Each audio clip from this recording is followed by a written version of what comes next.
What's up, everybody? Welcome to another episode of. I know it's been a little while since I made a video, just a little, but I'm back. I'm in a little jacket because it's actually very cold in the house. I have to save on power, but also I wanted to flex the outfit. Do you like it? My mom got it for me. I think it's nice. And so for this episode of The Booth, I wanted to talk about what has been haunting me most as of late, which is my dreams. Yes, I've been getting some pretty weird ones, and I was hoping to share it with you, and hopefully this will substitute a therapy session. So I actually have a short list of dreams. I don't have a dream journal. He ruined my dream journal! I didn't. But any dream that I had recently that I could remember, I wrote it down on this list for this video. So no particular order. I'm going to start with the first one. So the first one is a dream where I was actually some sort of water dragon thing. It was quite majestic and beautiful. I was going into the water and back out and back in and back out. It was wondrous. It was a great experience. Till like the other water dragons just kept trying to tell me why you keep going up. Like you could just breathe water. Like just go ahead. Why you not breathing the water? And I was like, and they were very insistent. So I woke the fuck up. So that was dream number one. Dream number two, Hulk Hogan was disappointed in me. Now, I have not watched wrestling in a very long time, nor do I intend to in the future. So I don't remember what I did exactly, but what I do know is I did mess it up, and I did deserve to be reprimanded, whatever it was. And so Hulk Hogan, of all people, was actually reprimanding me. And it was not in an angry way, it was in a, I'm disappointed because I know you can do better type of way. And then at the end of it, he called me brother. And that just made it hurt even more. And then he told me, well, come on, let's go fix this. I don't know what his accent is. I can't remember. Brother. That's as much as I can remember. But then we went to go fix whatever it was that I had actually caused. Still don't remember what it is. And yeah, I don't know why it was Hulk Hogan. On the topic of world wrestling, I actually wanted to talk about one particular figure, which is The Undertaker. That man was actually the product of my nightmares. I was genuinely terrified of him as a child because when you're a little boy, you don't fully understand the world. But I came from an immigrant household, leave the TV with, World War and explosions on and talk about it openly. And so you're like, oh, yes, this is and so I knew of the concept of a military. And what I further knew was that the US had a really strong one. And I knew that these wrestlers were in that country, not in mine. I live in Canada.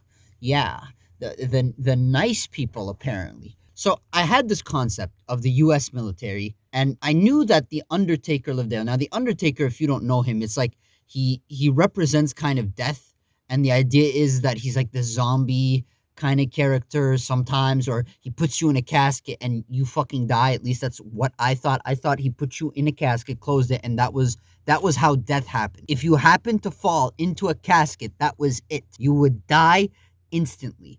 And the Undertaker's job as a human being was to take people and place them within coffins. This was his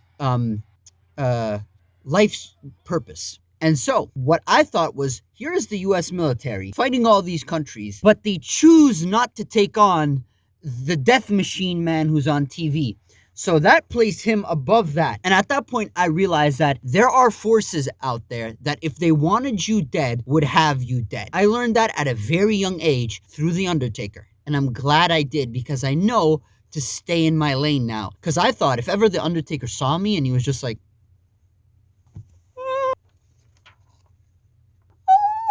that'd be it. I'd be done. I just prayed that I would never see him in person.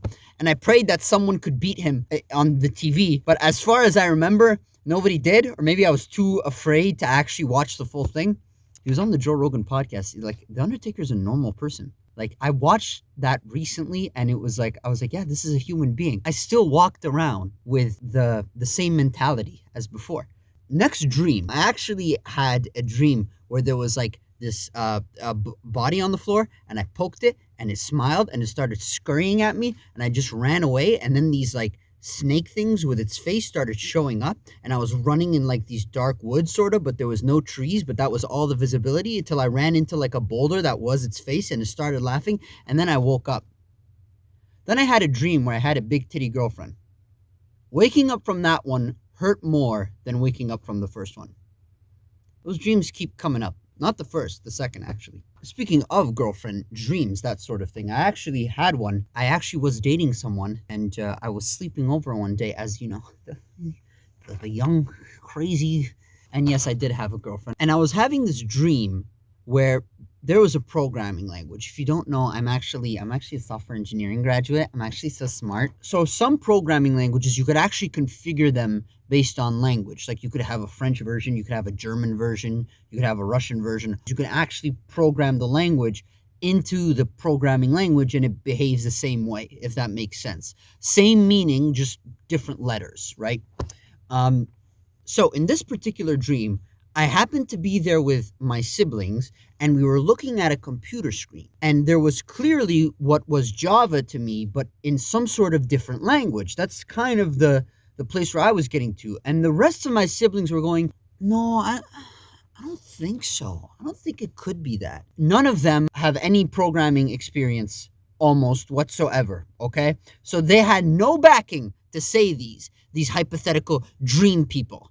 And I kept trying to get to the point of, listen, this looks like Java in some different sort of language. And they would not listen. They kept, what made it so maddening, was the fact that they were so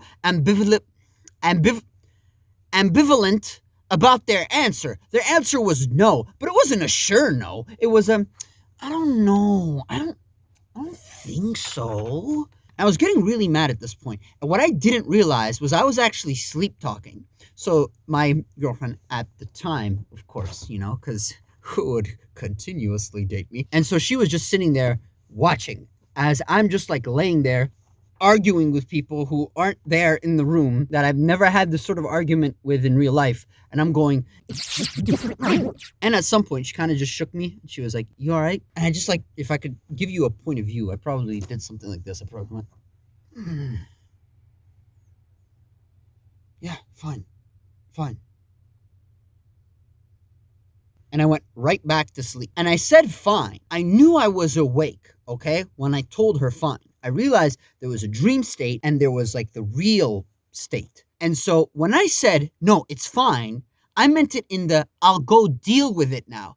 I was going to go back to sleep to finish the argument that I was having because they were so wrong and they had no possible background to actually question me. It was bullshit. I think I have underlying issues I should deal with. Speaking of another waking up next to girlfriend experience, I woke up one morning and my girlfriend's cat was there. She was at the foot of the bed, and I had forgotten what a cat was conceptually. Like, it didn't even get to the point where I understood this was a living being. I looked at this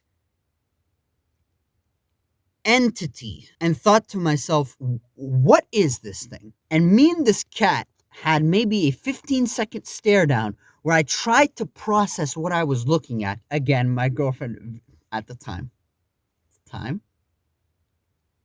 was looking at me very concerningly, asking me what was wrong.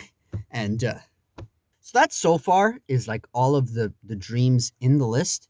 There's a few wacky, crazy ones that I didn't write down, but I'll try and write down for you guys if you actually enjoy these types of videos.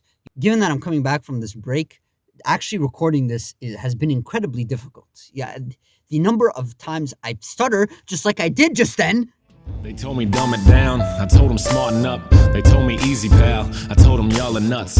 I believe that I'm tired of being force-fed, even if that means I am listening to the door slam.